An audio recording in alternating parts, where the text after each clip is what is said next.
Há muito tempo atrás, cerca de 750 anos antes de Cristo, viveu sobre a terra um grande profeta por nome de Isaías.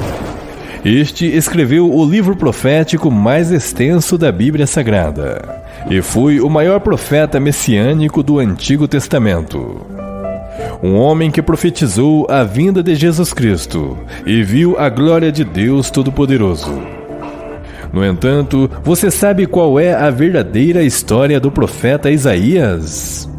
Assista este vídeo até o final e conheça mais esta intrigante história. Isaías, o profeta de Deus.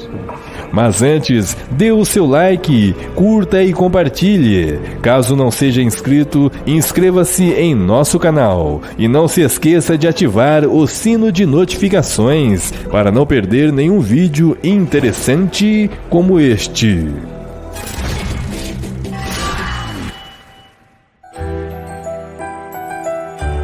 As Sagradas Escrituras contidas na Bíblia, sem dúvidas, é a palavra do Deus Todo-Poderoso. Nela estão descritas as profecias ditas por inúmeros profetas que sabiam sobre os tempos vindouros. E um desses magníficos profetas foi o profeta Isaías, considerado o maior profeta messiânico do Antigo Testamento. O significado do nome Isaías é o Senhor é a salvação. Este, apesar de ser um dos profetas mais conhecidos da Bíblia Sagrada, poucos conhecem sua história.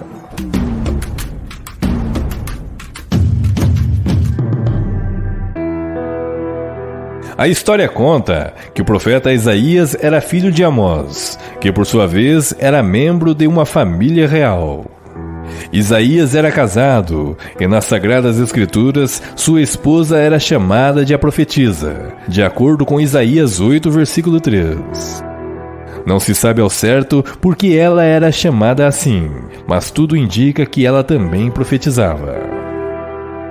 O ministério do profeta Isaías iniciou-se no ano em que o rei Uzias, acometido de lepra, veio a falecer. E de acordo com o próprio livro do profeta, Isaías profetizou nos reinados de Uzias, que também era chamado de Azarias, Jotão, Acaz e Ezequias, todos do reino do norte, que era chamado Judá. Os teólogos dizem que o tempo em que o profeta Isaías teria profetizado sobre o povo judeu foi de aproximadamente 64 anos.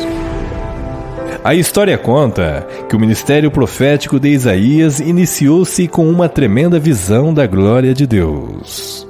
Em seu livro, Isaías relata: Eu vi o Senhor assentado sobre um alto e sublime trono. Seu séquito enchia o templo, e anjos serafins voavam por cima do trono.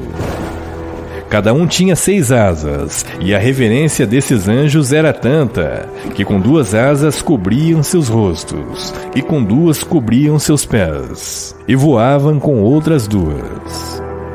Estes clamavam uns aos outros, dizendo: Santo, Santo, Santo é o Senhor dos exércitos.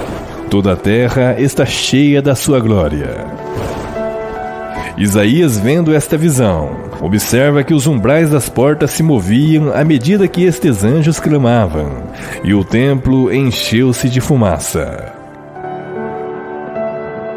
Isaías, diante de tamanha glória, assumiu sua condição de pecador, e com isto foi tomado de muito medo, uma vez que ele se considerou indigno de estar na presença de Deus. E com isto o profeta Isaías clamou: Ai de mim, pois estou perdido, porque sou um homem de lábios impuros. Vivo no meio de um povo de lábios impuros.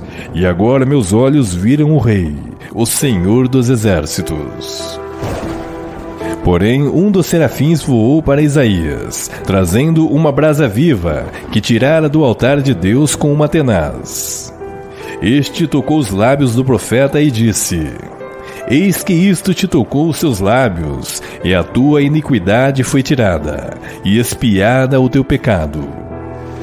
Após isto, Isaías ouviu a voz do Senhor dizendo: A quem enviarei? E quem há de ir por nós? Então o profeta Isaías respondeu: Eis-me aqui, envia-me a mim. O chamado profético de um homem escolhido por Deus, acima de tudo, sempre foi ter uma vida santa, separada do pecado e das contaminações do mundo. E esta é uma exigência para aqueles que professam a palavra do Senhor.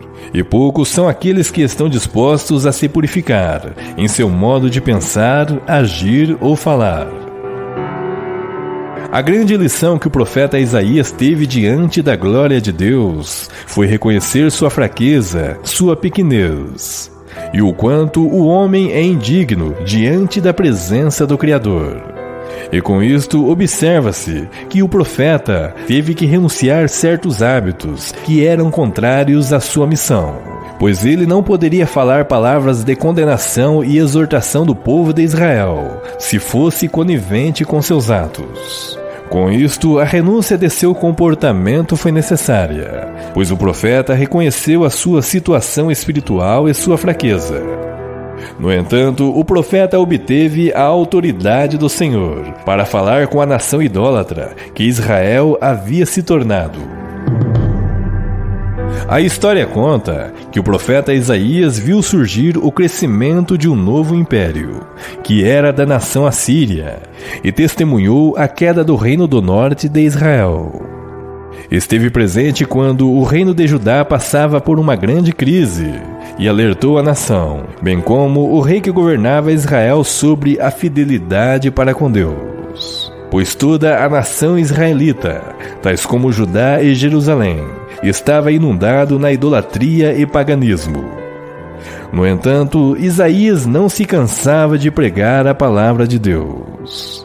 Ele pregava a caridade, a justiça e a salvação do Senhor em uma época em que os valores morais da nação estavam muito abaixo da misericórdia divina. O profeta Isaías, em seu livro, diz: O povo é semelhante a uma erva, que seca-se e cai sua flor, mas a palavra de Deus permanece eternamente.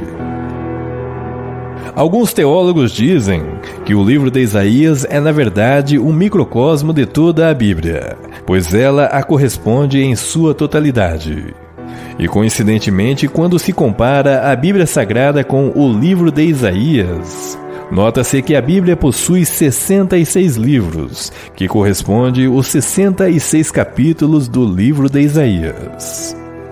Quando observamos na Bíblia os livros de 1 a 39, estes constituem o Antigo Testamento, e da mesma forma observa-se que os capítulos de 1 a 39 do livro de Isaías também marcam o trato de Deus com Israel. No entanto, as coincidências não param por aí. Quando observamos na Bíblia, no começo do Novo Testamento, temos os evangelhos narrando o ministério do Messias. E correspondente a isto, no livro de Isaías observa-se a descrição do servo sofredor, que fala justamente sobre o Messias que havia de vir, Jesus Cristo. E quando se observa o último livro da Bíblia, o Apocalipse, onde fala sobre a Nova Jerusalém, coincidentemente, nos 2 últimos capítulos do livro de Isaías, é relatado a visão do novo céu e da nova terra.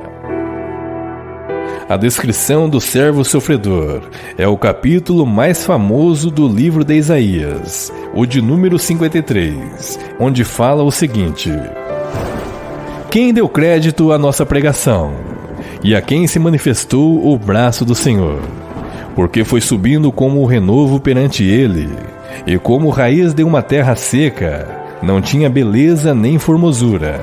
E olhando nós para ele, não havia boa aparência nele para que o desejássemos.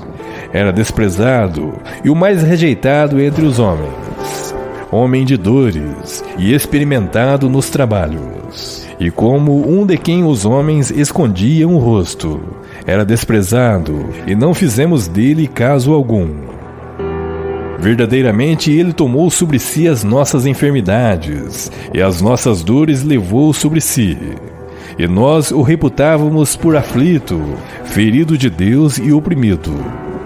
Mas Ele foi ferido por causa das nossas transgressões, e moído por causa das nossas iniquidades.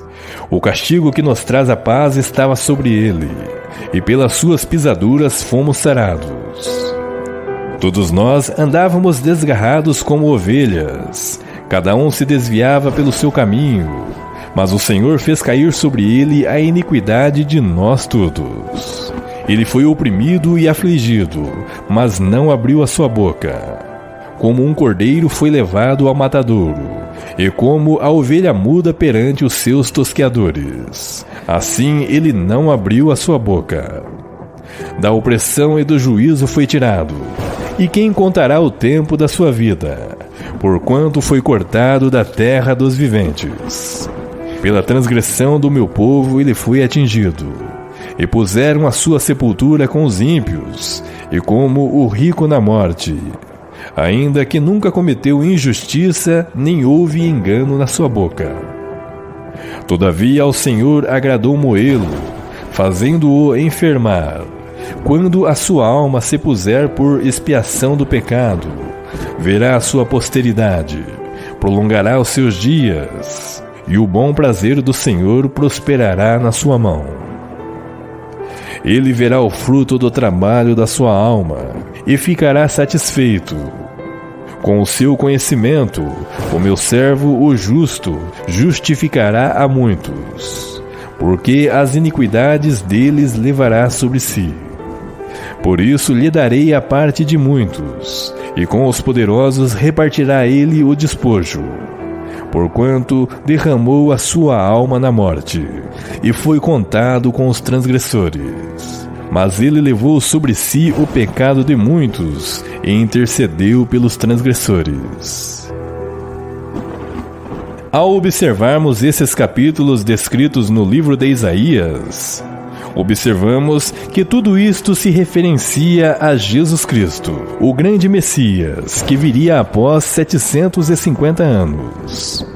Este traria a justiça às nações e restabeleceria a aliança, que iluminaria os gentios, visto que o Messias traria a salvação e expiação de nossos pecados na cruz, e finalmente seria ressuscitado dos mortos.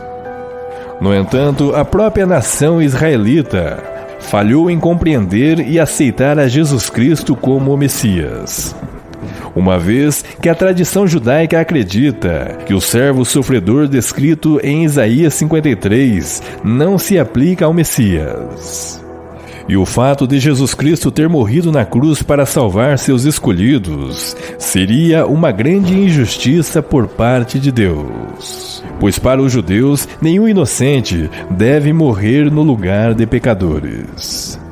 No entanto, os desígnios de Deus contrariam a mente e a sabedoria humana, uma vez que Deus surpreende os homens em sua razão e intelecto. A Bíblia Sagrada não relata com precisão quando e como foi a morte do profeta Isaías. A última coisa que se sabe é que a última menção de seu ministério público ocorreu na época de campanhas de Senaqueribe, onde um anjo do Senhor interviu a favor de Israel contra os assírios, matando cerca de 185 mil soldados. Aqui no meu canal tem um vídeo específico sobre este assunto. Assista-o. No entanto, ao longo da trajetória de Isaías como profeta de Deus, este adquiriu muitos inimigos, pois nem todos aceitam a palavra do Senhor. E com isto, de acordo com antigas tradições que datam do 1º século depois de Cristo, relatam que o profeta teria sido morto cerrado ao meio, pois havia denunciado as atrocidades do rei Manassés, que governava Judá. No Talmud é relatado que o profeta teria sido perseguido pelo rei Manassés. Este havia se escondido dentro de uma árvore de cedro, porém as franjas de sua roupa deflagraram sua presença, E então o rei ordenou que o cedro fosse serrado ao meio, ocasionando sua morte. Em outras versões, é dito que ao serrarem a árvore, a serra chegou à sua boca, assim sendo castigado por seu perseguidor por ter dito: eu habito no meio de um povo de lábios impuros.